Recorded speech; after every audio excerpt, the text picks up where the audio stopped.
Great. Yeah, I fully agree, and I think that 4-year moratorium on the test scores should be treated as an opportunity to once and for all get a teacher evaluation system right, so we're not revisiting it time and time again every few years. So, but we need to take full advantage of that opportunity. Absolutely. Look forward to working with you and many other groups on that. Thank you. Thank you. Thank you very much. Randy, Kyle Rosenkrantz, Northeast Charter School Network. Then after him would be Randy Levine. Thank you, Chairman Farrell, distinguished senators and assembly persons. Thank you for your stamina, number one, but thanks for the chance to speak before you here today. My name is Kyle Rosenkrantz. I'm the CEO of the Northeast Charter Schools Network. We're the statewide membership organization for charter schools across the state. We represent 8,000 teachers and over 120,000 students now in over 250 schools, schools from Suffolk County, Long Island, out to Niagara Falls, and everywhere in between, small, large, independent and networked, union and non-union. And I'm here to say and testify in support of the governor's budget proposal as it relates to charter schools, but also highlight one critically missing piece to that proposal that we think is essential to completing the package. First, we support unfreezing the funding formula for students in New York City charter schools and the rest of the state in the following year. We support the proposal in the aid to localities budget that would distribute equally to all charter school students in the state an additional $27 million. And we support making permanent the rental aid calculation for students who attend charter school, new or growing charter schools in New York City.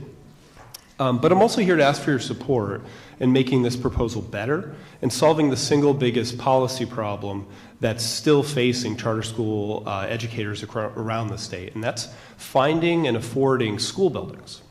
Under the current law, a charter student from, say, Buffalo receives no help from the state to ensure that they have an adequate school facility. So they can be equally poor, equally disadvantaged to a charter school student in New York City, but they get no state help for their school buildings. And it's all because of where that student happened to live and where that school happened to be located. And moreover, in some of our oldest charter schools in the state, schools that have been with us for 17 years in many cases, in New York City, aren't getting help either, solely because they're no longer growing. The state law only supports the facilities needs of schools that are new or growing. So a school like Harriet Tubman Charter School, performing well, students enjoy the school, but solely because their school is not growing, they don't have a guarantee of state support for a building or funding to pay for that building. Other states have found a way to fix this problem, and honestly, I think if we were drawing the Charter Schools Act up again from scratch, we would find a solution to make sure that every kid who attends a charter school has an adequate school facility of some sort. So we're asking for your help in bringing greater equity to the way we fund and provide school buildings to students in charter schools across the state this year. And then in closing, I'd like to talk about the issue of charter school enrollment. It's been in the news lately, and I'd like to offer 3 things that I think are important to know. The first is study after study, and as recently as just a couple days ago, have found that much to the contrary to our friends at the UFT and Mr. Mulger's comments earlier to you today, charter students actually do a better job of retaining high-need students.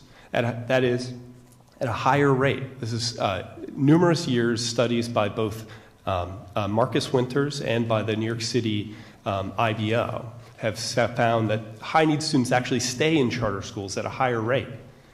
And so the myth that as a movement we're pushing out high-needs kids, pushing out kids just because they're hard to educate, doesn't hold up to the data or the evidence. Now, to the extent that there are allegations that individual charter schools are breaking the rules, they should be investigated. And if those claims are substantiated, there should be consequences. That's how we should treat any school in this state. But it is a myth to suggest that this is a sort of statewide or citywide problem. The second thing that's important to know is that the UFT's own data, we reviewed their report they released earlier this week, and they have a legislative proposal before you all. That data showed that we've actually doubled the amount of ELL students who are attending charter schools in New York City, and we increased the amount of special education students by 40%. Those are their numbers. And lastly, I think the policy prescription that they propose is just wrong. It's doubling down on what we think is a broken system for policing enrollment numbers at charter schools. Just to illustrate that example, we took a look at the same standards that are intended to apply to charter schools for enrollment of high-need students. If you applied those to district schools in the state, for example, in Rochester, 46 district schools, only 7 of those 46 would meet all 3 of the targets we're asking charter schools to meet. And nowhere in the UFT's proposals do they propose that those schools be penalized, nor would I. But I ask why we're applying those standards to charter schools if our district schools can't even meet them. The same is true if you look at CSD5 in Harlem and other school districts across the state. There's something wrong with the standards, so now is not the time to double down on enforcement. We need to give authorizers greater flexibility to make more fine-tuned comparisons between schools. And we think that's the proper solution. So again, thank you for the chance to speak before you. If you have any questions, I'm happy to answer them. Otherwise, I hope you get home safe. Yes, Mr. Abenanti. Yes, I just would like to ask you, do you think it's fair to a person who lives in a suburban community who pays $15,000 to $25,000 a year in property taxes, who gets $1,800 back from the state to subsidize the kid's education? That's per pupil expenditure in much of Westchester County. Some get $950, some get $4,000, but in general it's probably about $2,000. And who pays high income taxes to the state of New York. Do you think it's fair to tell them that they can't get any more money back from the state because we don't have the money because we're giving it to private schools that masquerade as charter schools in the city of New York? Well, I think, thank you for the question. I think I have a little bit different view on the topic. To me, and I'm a civil rights lawyer by trade, I look at the fact that public education is a constitutional right that belongs to students. And in my view, that funding belongs to students, not to adults or school districts. So in a charter school, when a student attends a charter school, that funding for them, a portion of it, I would argue not enough of it, but a proportion of it goes to that charter school. So I think that funding actually belongs to the student, not to the school district or to the adults who work there. That belongs to the student to ensure they get a constitutionally adequate education. And as to the question as to private schools masquerading as charter schools, I mean, it's written into our law that we're public schools, and we take that obligation very seriously. So, you know, that's just what state law is. We're a public school. And you're saying that there's a constitutional right. Does that mean that the kids in my school district have a constitutional right to get $8,500 back, or I think the average number for the state of New York is $9,500? Are you ready to go with me to the governor and say he should add $5 billion to the budget so that every kid in the state can get $9,500 paid to their school district for their education? Well, I can't speak to the specifics of your particular district. What I will say is that I have no objection to everyone here who's been speaking all day fighting to ensure that the children they were speaking about get the resources they need. I'm not going to stand in your way in any way, shape, or form. I'm here representing the charter schools that are our members. Well, do you think we would meet our constitutional obligation if we had public school systems that met the needs of the kids? Oh, look, I think that the state's highest court has weighed in on this issue many times, and you know, I'm not an expert in the constitutional obligations as they apply to school districts. What I can say is that as they apply to students, there is a minimally adequate obligation of the state to provide the funding that's necessary. Correct, but we can meet that minimum obligation by providing a sound basic education in a public school building, correct? Absolutely. Okay, so we disagree as to how and where we should provide that education, but I, for one, say public schools first. And when my kids in my school districts get a sufficient amount of support from the state, then maybe I'll take a look at other alternative and competing school systems. Thank you. Thank you. Thank you very much. I'd like to thank you for being here today. Thank you. Advocates for Children, Randy Levine, Policy Coordinator. And after that will be Alex Henry for Citizens Committee for Children. Yes. Good evening. Thank you for the opportunity to speak with you, and thank you for staying and being so engaged during this long day. My name is Randy Levine, and I'm the Policy Coordinator at Advocates for Children of New York. For more than 40 years, Advocates for Children has worked to promote access to the best education New York can provide for all students, especially students of color and students from low-income backgrounds. And every year we help thousands of individual families navigate the education system. You have our written testimony. I'm just going to highlight a few issues that are in it. Our written testimony discusses our position on a wide variety of education issues within the budget. In addition to echoing the call for a greater overall investment in education funding, I want to highlight just a few issues. First, CTE, Career and Technical Education Programs.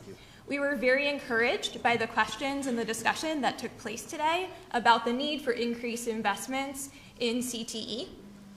Given that more than 20% of students in New York State do not graduate in 4 years, CTE really has the potential to help those students promote student engagement and advancement toward college and career readiness. The Board of Regents, recognizing the importance of these programs, recommends an additional $65 million for CTE.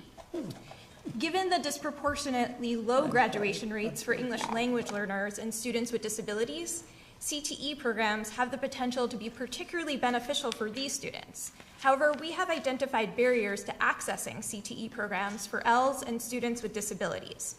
The executive budget includes $1 million in new CTE funding specifically to eliminate barriers that prevent students with disabilities and ELs from participating in CTE programs. We're pleased that the governor recognized the need for this designated funding. However, a significantly higher investment is needed to expand CTE.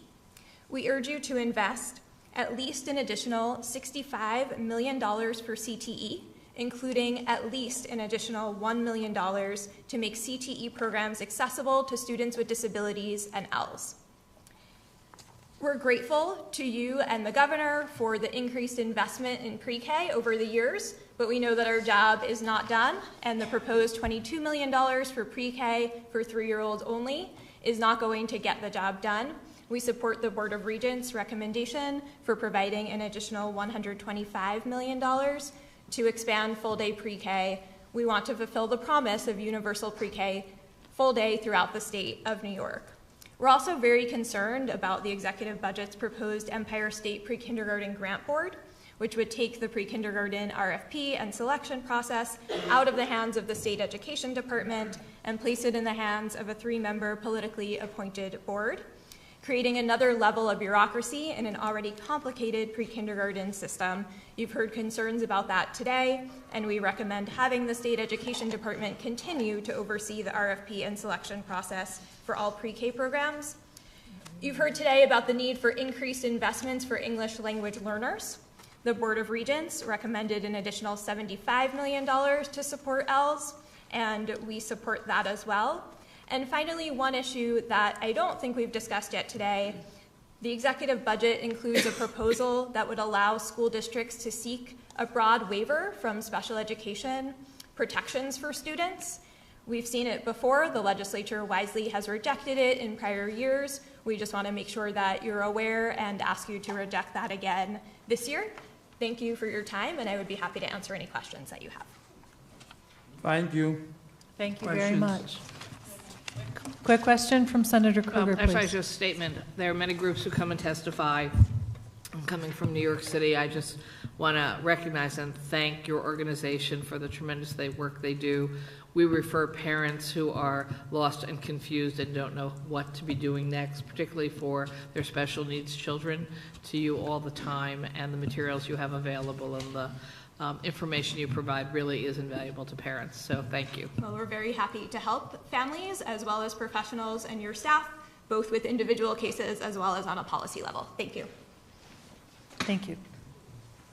Next is Citizens Committee for Children, Alex Henry, Policy Associate, Early Childhood. After that, After School Works, New York State After School Network. Good afternoon. Good afternoon. Good evening. My name is Alexis Henry, and I'm the Policy Associate at Citizens Committee for Children, which is a 72-year-old independent multi-issue child advocacy organization. Thank you to the chair and to the members of the members of the legislature for holding today's hearing. I hope to be very brief. CCC is extremely concerned that the cost shifts included in the governor's executive budget will have extreme impacts on New York City, especially services important to all of New York's children. We urge the legislature to negotiate a budget with the governor that eliminates the cost shifts and invests significantly more in the programs and services that will produce outcomes for children and families throughout New York. We are pleased that the executive budget proposes investments to improve quality and access to education, but however, funding is still not sufficient to meet the needs of New York school children. The budget, as you know, has a 4.3% increase, but still is woefully short of the Campaign for Fiscal Equity decision. This is actually the 10th anniversary, and current estimates of the shortfall when taking into account inflation are approximately $4.8 billion. We urge the legislature and the governor to work together to enact a budget that makes significant increases in education aid. Pre-K, high-quality early childhood education has been proven to be critical for school readiness and long-term academic careers and economic outcomes. We appreciate the $22 million that Governor Cuomo has proposed to expand access to pre-K for 3-year-olds. However, this still leaves over 80,000 4-year-olds unserved. We urge the legislature and the governor to invest in at least $150 million to expand pre-K seats for high-need 3- and 4-year-olds. We also oppose the creation of the Empire State Pre-Kindergarten Grant Board. We support the governor's proposal for $100 million to transform the state's struggling schools into community schools. Community schools not have positive impacts on academic achievement, attendance, and post-secondary outcomes, but are also well-positioned to address the non-academic needs a child may bring to school. Around the special education waiver, we urge the legislature to oppose the proposal. Their New York state law affords important protections for children and families receiving special education services, and this waiver would erode important safeguards for children. We also, around marital control, urge you to extend marital control for 7 years as per its original authorization in 2002. And finally, we support the governor's proposal to enact the DREAM Act, and we urge the legislature to prioritize passing the bill this session. Texas, New Mexico, California, Illinois, and Minnesota have already extended financial assistance to undocumented students, and it's time for New York to do the same. Thank you for the opportunity to testify. Thank you very much. Questions? Thank you so much. Chris Nidery, After School Works, New York State After School Network. Good evening. Thank you for the opportunity to provide my testimony. My name is Chris Knightsey. I'm the Information and Communications Manager with After School Works New York, the New York State After School Network. I'm testifying here today because we believe that all New York students deserve the chance to reach their full potential, much like many of you probably believe as well. After school, summer, extended learning opportunities, community schools, and other expanded learning opportunities play a crucial role in supporting success for many New York families and students. We've heard a lot today about the $100 million in community schools aid. I want to echo previous comments. This is not sufficient to support high-quality community schools. I would also like to focus on something we haven't discussed much today. Over the last year and a half, we've hosted a learning community of state education associations, many of whom have testified here today, and of practitioners and experts on expanded learning through school community partnerships. Your invitation to this actual white paper release, which is going to be held next week, is in the written testimony. And we hope that you will join us for the opportunity to see what the results of that learning community are. But from the work of this group, we learned that it is crucial that the state not only equate the strategy of school, community schools as a model for school turnaround. Many schools of all types actually benefit from this community school strategy and from similar models of partnership between schools and CBOs. Additionally, nationally, 90% of community schools incorporate after school or expanded learning time, which may actually be higher in New York. Also, while we are grateful that the executive budget maintains funding for the extended school day school violence prevention program, we are also disappointed that there was no new proposal for additional statewide after-school and summer programming. To that end, we are also very concerned that the executive budget provides no new funding to continue the Community Schools Grant Initiative, which is different than the Community Schools Aid. The first round of grants for this funding stream ends this year, leaving 30 grantees without funding to sustain the community schools they have worked to develop over the past 3 years. These schools have structures and programs in place that students and families have come to rely on, and that support teachers by ensuring students come to class ready to learn. If these programs are allowed to close without the opportunity to seek another round of funding, the loss will impact the teachers, students, families, and communities they serve. The legislature should not allow for this loss, and it is urgent that the funding be restored in this year's budget to allow for continuity. We hope that the legislature will provide at least $15 million this year to continue the Community Schools Grant Initiative, and will support increased funding for after-school and summer programs as well, including an additional $49.9 million for the Advantage After-School funding stream, which is also in the Human Services budget. To that end, I'd also like to just highlight a few of those community school programs that are actually receiving funding through the Community Schools Grant Initiative. PS 154 was able to expand its partnership with the YMCA of Greater New York to become the Y School Community School. As a direct result, PS 154 is able to reduce ratios by placing Y School staff members in each kindergarten, first, and second grade classroom for the entire school day. In just 1 year, the percentage of kindergartners reading on or above grade level increased by 28%. Another one in upstate, we have Wellsville Central School District as well as Auburn School District have both implemented mobile dental clinics that provide dental services to students and families. These are programs that have their funding running out this year, and if we do not restore that Community Schools Grant Initiative funding, those are likely to lose all of those services. As New York seeks to ensure that all students graduate high school ready for college and career, it must invest in community schools and in after-school and summer programs as partners to schools in achieving that goal. ASW-NISAN, my organization, recommends that the legislature provide at least $15 million this year to continue the Community Schools Grant Initiative and support increased funding for after-school and summer programs, including the addition of $49.9 million for the Advantage After-School program. We hope that the legislature and the governor will take this opportunity to not just meet the immediate need, but also create a plan for future investments that will work towards serving the estimated 1.1 million children who are in need of after-school programming and the 500 million that are in need of summer programming, so that those benefits of after-school and summer programs can be made available to all the students and families across New York who actually need them. That concludes my testimony. I will gladly take any questions. Thank you very much. We'll gladly not give any. Thank you for waiting so Excellent. long. Thank you. Thank you. New York School Bus Contractors Association, Michael Martucci, President, and Jimmy Hodge, Vice President. Was I close? Good evening, members of the committee. Thank you for staying so late to listen to us tonight. Just very briefly, my name is Michael Martucci. I'm the owner of Quality Bus Service, located in Orange County, New York. I'm also the president of the New York School Bus Contractors Association. Here with me to jointly testify is James Hedge. James is the vice president of the Amalgamated Transit Workers Union, Local 1181. So we're here with our partners in labor today to discuss some, we believe, some reforms that would make a big difference in the pupil transportation industry here in New York.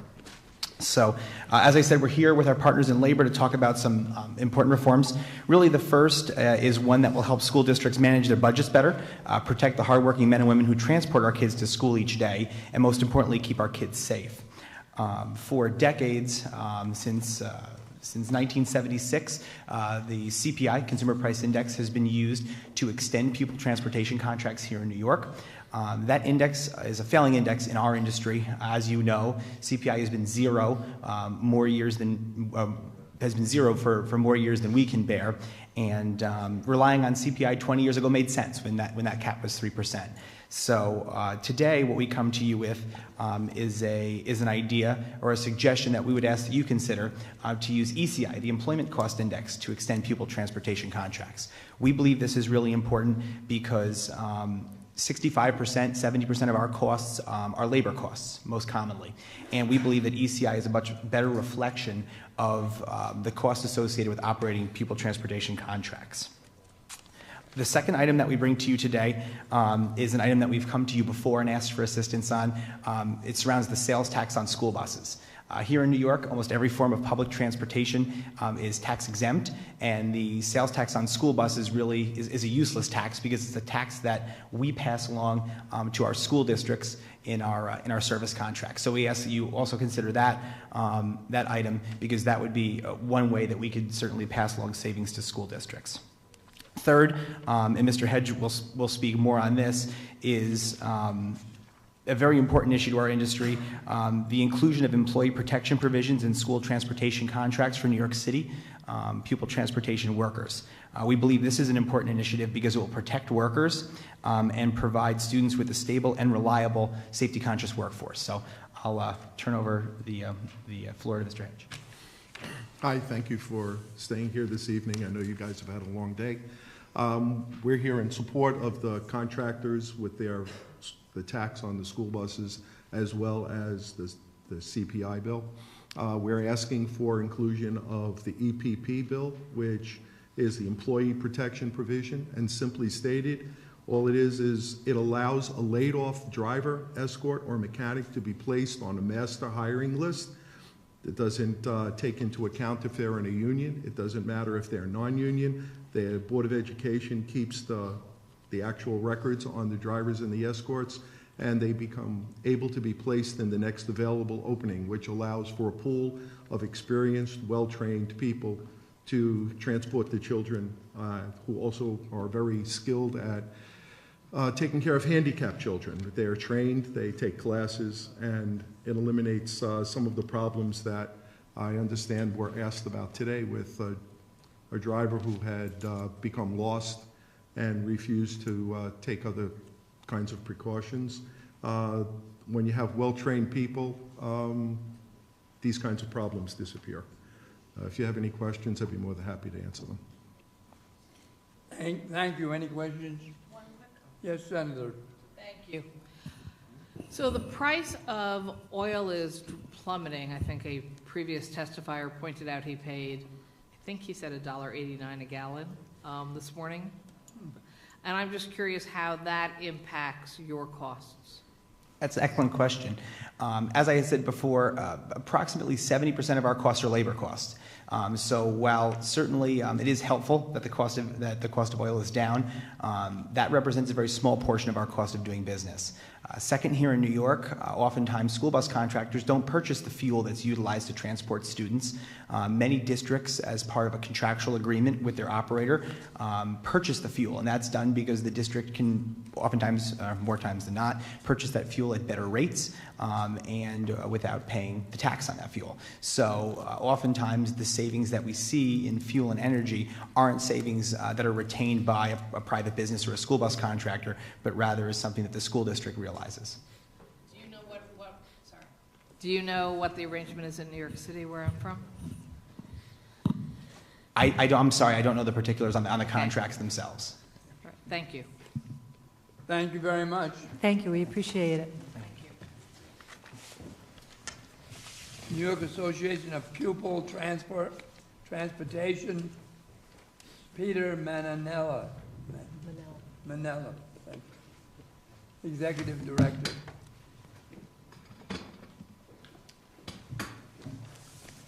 Good evening, all of you with more stamina than I have. I'm ready for a nap.